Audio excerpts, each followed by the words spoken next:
পশ্চিমবঙ্গের জন্মদিন 1947 সালের 20শে জুন আইন পরিষদ,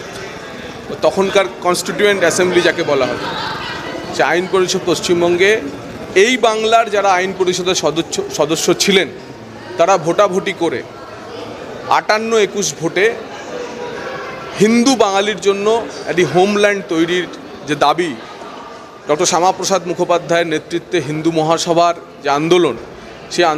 আন্দোলনে পরবর্তীকালে সমস্ত দল যোগ দেয় এবং হিন্দু বাঙালিকে রক্ষা করার জন্য অবিভক্ত বঙ্গের এই পশ্চিম প্রান্তে এই পশ্চিমবঙ্গ প্রদেশ গঠন হয়।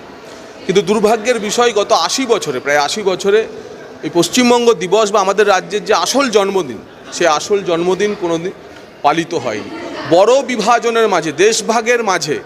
ছোট রাজ্যটাও যে বিভাজন হয়েছিল, পশ্চিমবঙ্গটা যে তৈরি হয়েছিল, তা আমরা কখনো সেলিব্রেট করিনি। আজ ভারতীয় জনতা পার্টির সরকার প্রতিষ্ঠা হয়েছে, হিন্দু বাঙালি ভোট দিয়ে আমাদের ক্ষমতায় এনেছেন। আজ দেশের প্রধানমন্ত্রী শ্রী নরেন্দ্র মোদীজি সেই তারকেশ্বরে আসছেন, যে তারকেশ্বরে 1947 সালের 4, 5, 6 এপ্রিল ডক্টর শ্যামাপ্রসাদ মুখোপাধ্যায়, নির্মলচন্দ্র চট্টোপাধ্যায়, মানে আমাদের বামপন্থী নেতা সোমনাথ চট্টোপাধ্যায়, আমাদের মাননীয় অধ্যক্ষ, তার বাবা, যিনি হিন্দু মহাসভার নেতা ছিলেন, তাঁদের নেতৃত্বে এই তারকেশ্বরে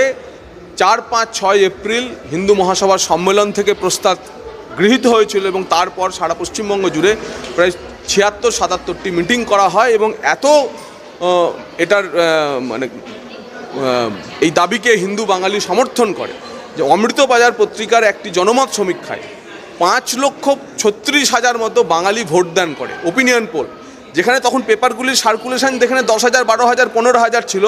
সেখানে প্রায় 5.5 লক্ষ লোক ভোট দিয়ে বলেছিল, তার 99% মানুষ ভোট দিয়ে বলেছিল যে হিন্দু বাঙালির জন্য একটি আলাদা প্রদেশ চাই, তার নাম হবে পশ্চিমবঙ্গ।